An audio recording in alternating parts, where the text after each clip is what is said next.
It's a general reading for whatever day you see it, and you have hoping, expecting, faith, manifestation, karma. Somebody's I feel like you could be hoping that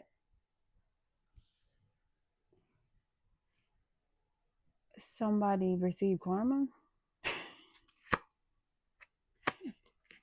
Hard fog reverse.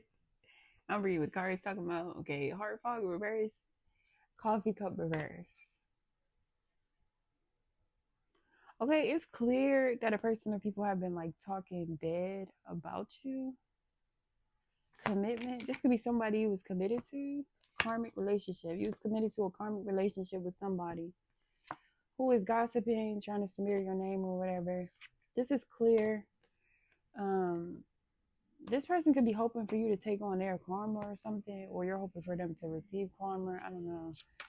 What is this? Running in the reverse. So the reason somebody's talking bad about you is because they wanted you to stop running from them. They realized you wouldn't, so their next best thing to do as a karmic. Karmic's love language is hate, so if they can't have you, control you, whatever, they're going to hate on you. Okay, and you try to bond with other people over that hate. Longing in the reverse, yeah, I feel like you told somebody you don't long for them, you don't crave them, you don't want them, you're not aching for them. And so they started stalking you in the camera and looking for ways to backstab you. Period.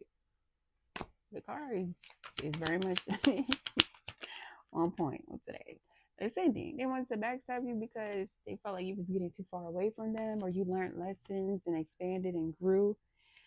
Somebody saw that she was going into a new phase, and they're like, "Oh shit, she or he is preparing for a new union. Let me go find ways to stalk them and backstab them and bond with other people over my hate for them or whatever. Because I couldn't get them to stop running from me or whatever." Hold on. Cheapest arrow I saw. The love spell didn't work. They're still running. So let me try to backstab them. Distance and grounding. Yeah. So if they couldn't put you in your place by getting in a relationship with you and creating rules and shit and controlling you through a relationship because you ran, they tried to control you by backstabbing you because you became distant from them. Separation, space, blockage, or maybe you blocked them. Partying, you started having fun or exploring your options, but just like, oh no, bitch, oh no. How did they backstab you? Let me see. Oh yeah, teaming up with other people to bond over hate. But how specifically did they backstab you? Oh my gosh, there it comes reverse. King of Swords reverse. Lying to a group of unethical, deceitful, miserable people. Upright, the Three of Cups is a group of happy people having fun. They're dressed different, they are different, but there's a mutual respect because you can be different from people, but also respect those people. We don't have to think the same, we don't have to communicate the same, we don't have to like the same things, but that's our human right. In the reverse, this is a group of people like miserable robot bitches or something. Like it give groupthink, hive mindset. So if you don't think like them, talk like them, act like them, believe like them, they feel they have the right to attack you in a group, not even by themselves. Like this is the type of group of people who will gang up on one person. The King Swords reverse, and this group is led by this narcissist who you ran from. This person could have a Libra, Gemini, or Aquarius in their chart, or the King of Swords reverse is just a textbook narcissist card, regardless of their zodiac sign. So this group is being led by a narcissist. A narcissist is not effective without their flying monkeys. So this is literally what it's talking about. Karmic relationship, backstabbing. Oh, flying monkeys. Okay. I guess since we got that part out, I'm gonna see what Spirit wants to tell you about this situation currently affecting a group of people who will watch, or this person, group of people trying to currently affect you. I'm gonna get a 5-card spread. The Eight of Pentacles. It shows your work is working. The spiritual work you've done is working. The work you put into yourself is working. The work you put into your child or children is working. Something. The energy and effort that you put into a specific goal or objective is working. I guess it's confirmation or something. For somebody else, it's like you're becoming like a master. You're getting better at a craft. Or it shows you being of service or something. Let me see. Why do you need this message? Five of Pentacles and the Seven of Wands reverse. So I think you need to completely cut all ties with this person. This is not somebody you're supposed to be arguing with. If there's certain actions you need to take to cut all ties with them, do that. But for the most part, it's saying leave them out of everything. Seven of Wands reverse, and don't try to prove no point to them. Because Seven of Wands upright, I would say, okay, defend yourself or whatever. Of course, if the person come directly for you, protect yourself. But it's not talking about that. It's saying, I think somebody might want you to argue with them or fight against them, but you don't need to fight against them for freedom. You already have freedom that they're fighting against. What's your advice? The Magician. It's saying, know that you hold the power of all the elements in the palm of your hand. The Magician. So take your power back or exercise the power that you already have. Something or someone coming towards you is the Empress. This is upgrades in your life. The Empress represents a life of luxury, but it generally talks about more beauty, more love, more money, an increase in abundance, or you attracting a beautiful opportunity, a beautiful person, or a life of luxury is what you're attracting. That's what's coming towards you. If the advice is taken, which is leave this bitch out in the cold, do not argue with them, and take your power back. Okay. Basically, don't consider this person when it comes to what you know you want to do or what you know you need to do. Because that's the whole point of a narcissist and flying monkeys is to mentally and emotionally torment you so they have control over you, or so that you crash out. But anyway, the Empress card says she has everything a woman needs in abundance, and she is at one with the forces of the mystical realms of the universe. For somebody, it could be a pregnancy or a marriage or something, because she's a wife, she's a mother, or it's just an increase in love and abundance and beauty in your life. And then you have the Lovers as your direct angel message.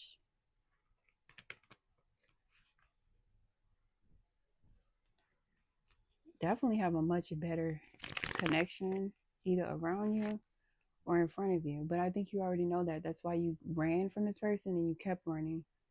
The Lovers. Why is the Lovers here? Okay, the Eight of Swords. So I feel like it's saying like a choice is yours. A choice is yours. Eight of Wands, the Eight of Swords, or the Eight of Wands. So it's saying you can either stay stuck in some type of negative energy or fear that they want to keep you stuck in, or you could change, speak your truth, take action on what you're passionate about, and yeah, see progress. The Eight of Swords reversed. I feel like something someone wanted to end is not over, or something is not over. The Ten of Pentacles. Also, it's a lover, it's a soulmate or twin flame who wants to talk to you and wants to have you in their life for the rest of their life. This person connected to this group, they wanted to stop this. The goal was to stop you from moving on with other people. It's kind of like, if you're not going to be with me, I'm going to do and say whatever I need to my flying monkeys. and put in place whatever bullshit I need to put in place to stop you from having a happy or solid connection with somebody else. Like, what the fuck? But it looked like you're gonna have it anyway. Like death, that's dead. You got good news coming. Like something is changing drastically. Okay, the Emperor. So you got good news or new adventures, new ideas, or something coming towards you from the Emperor. You are this Emperor. That's the ultimate masculine energy. Ultimate authority rests with you. Slow and steady wins the race. It's telling you to take your time. Don't rush into anything. With anyone. Got the Emperor and the Empress here. Anything else you want to tell them about this King of Swords reverse? What's coming towards them? Since the Empress is what's coming towards you, what's coming towards this King of Swords reverse? Two of Pentacles, the Fool. Looks like a bunch of dumb shit. Or them being connected to like fickle people. Or them, I don't know, just taking foolish risks. Why is the Fool here with the Two of Pentacles, King of Swords reverse? You got the Page of Cups reverse. Temperance. The Four of Cups. So it looks like something they're trying to bring together is not working. It's not going to work. Because Temperance is about trying to put shit together to create something else. The Four of Cups is here. So it's kind of like whatever they're trying to manifest or put together, it's not working. It's not giving them what they want out of it. What the fuck? At the bottom, this person was stalking you and or had another person or people stalking you. They're becoming tired, exhausted. This shit is all overall tired. You got 4 people here with the exhaustion card. So something they invested in doing over and over again, 6 of Cups, with at least 4 people, is not getting them what they want. The 4 of Cups. They still feel they missed the opportunity or know they missed the opportunity. Still getting a no answer. Still not getting what they wanted from the situation.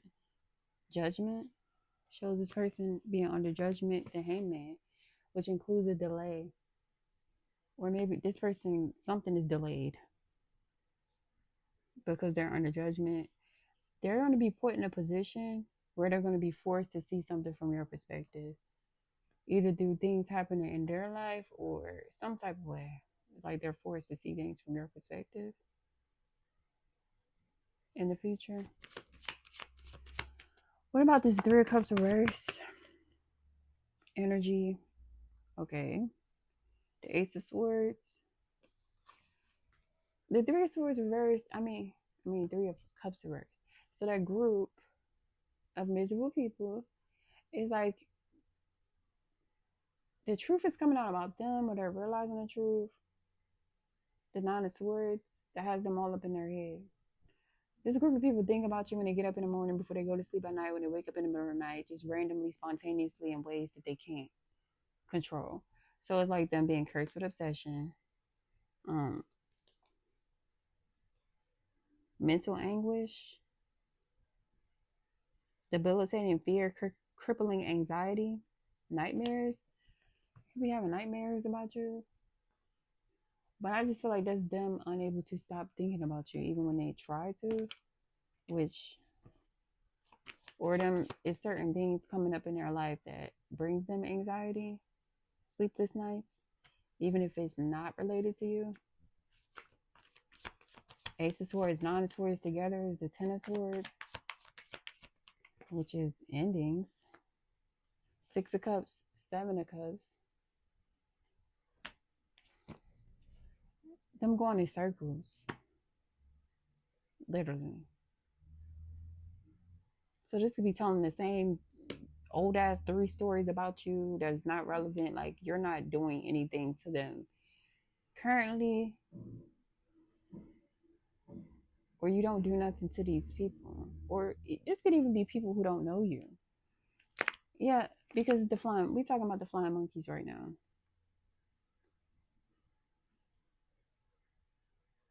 Like ruminating thoughts, basically. That's what this is.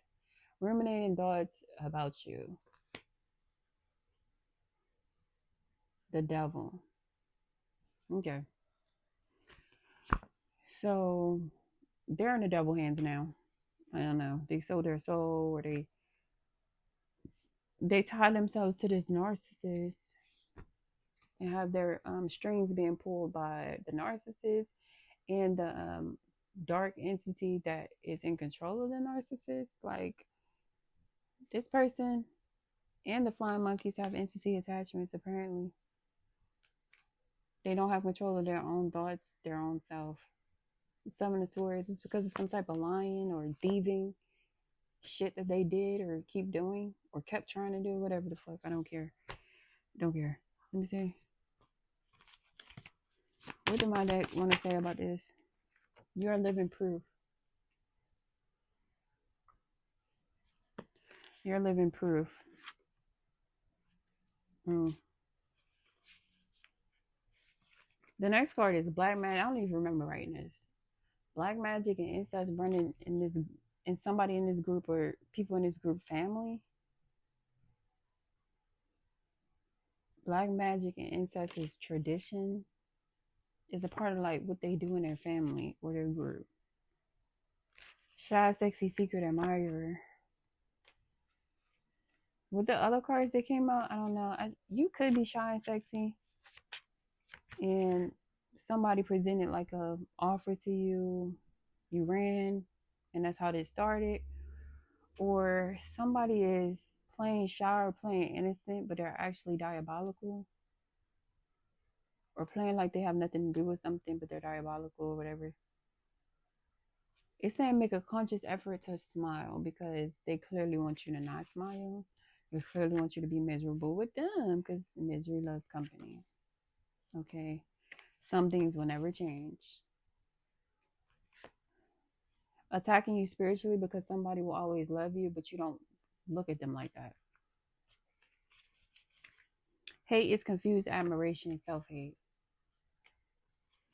So they're trying to project their own self-hate onto you. They have some type of self-hate because they can't accept rejection. And they're trying to project it onto you by making you the problem because of some issue they have with themselves. Where my ears started ringing. That's annoying. That's annoying. At the bottom of the deck, they don't went to witch doctors to bury the Barbie. That's Gunja Burn. That song is about a failed destiny swap. If you listen to it, it's definitely about a failed destiny swap. But let me see what the message from the oracle. Let's see.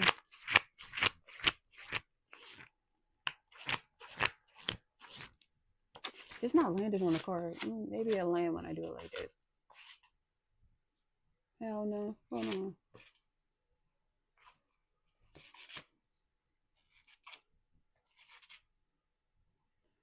Okay, this must be the wrong book.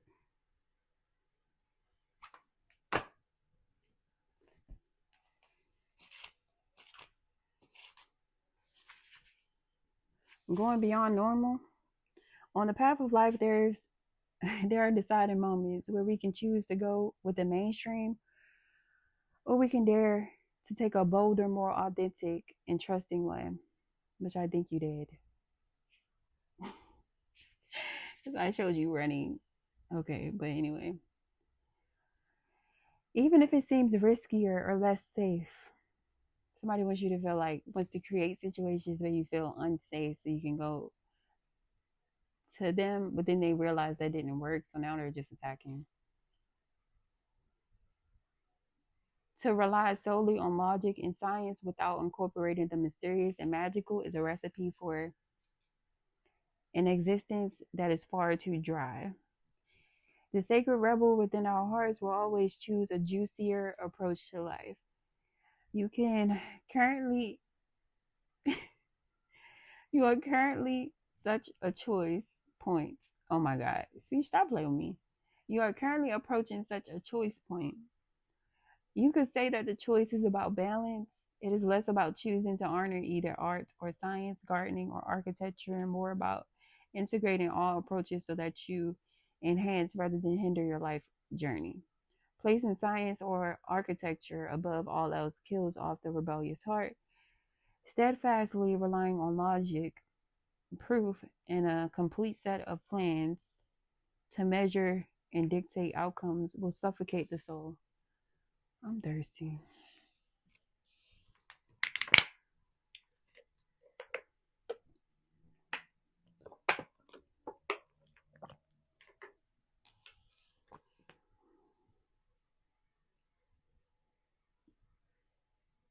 Mm-mm-mm. Come on.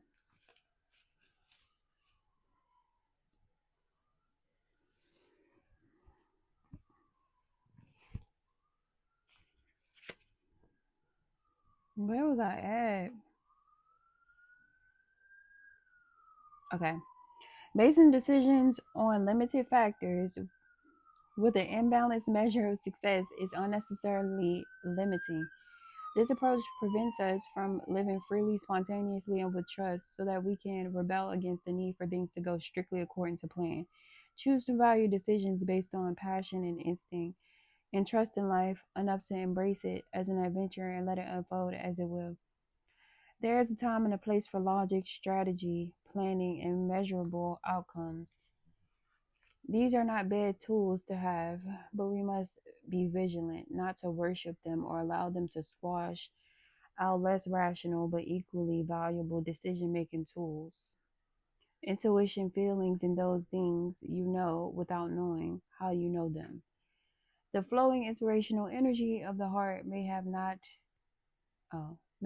conceivable basis in logic or reason and still be uncannily accurate. To remain rebellious, we must not sacrifice the art of emotion, instinct, passion, and intuition for the science of logic and strict planning. On the other hand, gardening and art do provide us with a plan, albeit more loosely held. This plan still requires us to set aside time to draw upon reliable methods and to prepare with certain tools. However, there is also a healthy dose of organic flow, responsiveness, and trust in the creative process of bringing something to life. This leads to the cultivation of the most beautiful, abundant, and successful garden in the most vivid, healing art. You're being asked to stay open to the intuition and intuitive approaches in your life, your work, your creativity, as well as in your spiritual journey. The intuitive approach can be likened to the method of gardening or artists. Okay. There is a sense of what might work where in a loose or even a detailed plan, but how the plan is carried out will depend on the, oh my God, I'm annoyed. There is a sense of what might work in a loose or even a detailed plan, but how the plan is carried out will depend on and respond to the flow of its surroundings. There is no need to control the situation, but rather a desire to nurture an idea into fruition. hmm I think somebody or people might be trying to distract you to try to get you to waste energy trying to control a situation so you won't put energy into nurturing something into fruition, even if it's just like yourself, a child, children, a business, a creative project. I don't know. You may have pressures around you from the world or from your own conditioned nature to do things according to the rules, to a deadline, or to an accepted mainstream view that you need a well thought out plan for success in a commercial venture. However, sometimes the best plan is to do what feels intuitively truthful in the moment and to trust that you are being guided toward your own growth. Adopting this approach means you have to do far less planning and far more living. It is a pure and heart centered way to manifest your art, your life path, and your essential essence into practical expression in the world. It involves a willingness to lead by nature instead of trying to control the powerful force of life, which is a bit like trying to fit an ocean into a teacup. It is far more intelligent to allow the ocean to be the ocean and learn to swim in it rather than trying to cram it into a vessel that is much too small. Okay. This oracle brings a special piece of guidance. You are moving outside of the plan. Because the plan was for you to be up under that narcissist. Okay. You are living on a border of what is socially accepted. This is good. This is fringe dwelling freedom. Others might not see this about you straight away, as you seem normal. You could seem pretty normal. But this secret, eccentric streak is just waiting to show itself. And maybe you are out and proud fringe dwellers, completely comfortable with this way of being. Either way, this oracle brings you a message that you now have a chance to live from the heart more deeply and expressively than ever before. It wants you to realize that this is a legitimate, empowered, and creative way to live that honors all of who you are. You can give up forcing or squashing yourself down into a very limited set of so-called desirable qualities like intellect and control. If you are yet to relate to this consciously, this oracle brings you further messages that you are going to be breaking with tradition. That's crazy. Didn't it come out about somebody tradition being having black magic and incest in it or whatever? Yeah. I don't know. Some tradition you're breaking. You're going to be breaking with tradition, perhaps not entirely, but at least in a way that is meaningful to you. This will require you to have courage in your convictions and faith in your heart's truths. This will help you and inspire others around you to step out of fear and live in more freely and lovingly. You are not necessarily meant to abandon logic and intellect altogether. You are to use them to serve the desires of your heart rather than to replace its naturally spontaneous and truthful nature with controlled planning and narrow strategy. It's time to get a bit wild and let nature take its course. The healing process says, man, David. It says, because I'm just tired of saying right here. This is the last reading I'm doing today. It says, say aloud, I now call upon unconditional love to ask for blessings of the heart to be witnessed, sanctioned by the great universal creator, so that I may rise above small-mindedness and use the best of what human culture has to offer in service to love. Through my own free will, so be it. Visualize or imagine the feeling of being in the most gorgeous garden. It might be well manicured, a little bit wild, or wildly outgrown jungle. Just notice it. Notice how all the plants work together and how it is supported by nature and the seasons. Notice that while some things thrive, other things fall away, only to shift again with the seasons. There is such organizational genius. Say, may the wisdom and guiding hand of the greater gardener who works with unconditional love nurture the garden of my soul into magnificence. I dare to live creatively with my heart and thrive. Finish the healing process by sitting quietly or dancing wildly or doing gardening, whatever feels good to you. Okay. I think I'm going to do the dancing wildly one and clean up. Well, yeah, hopefully it reaches what it was meant for. Wow.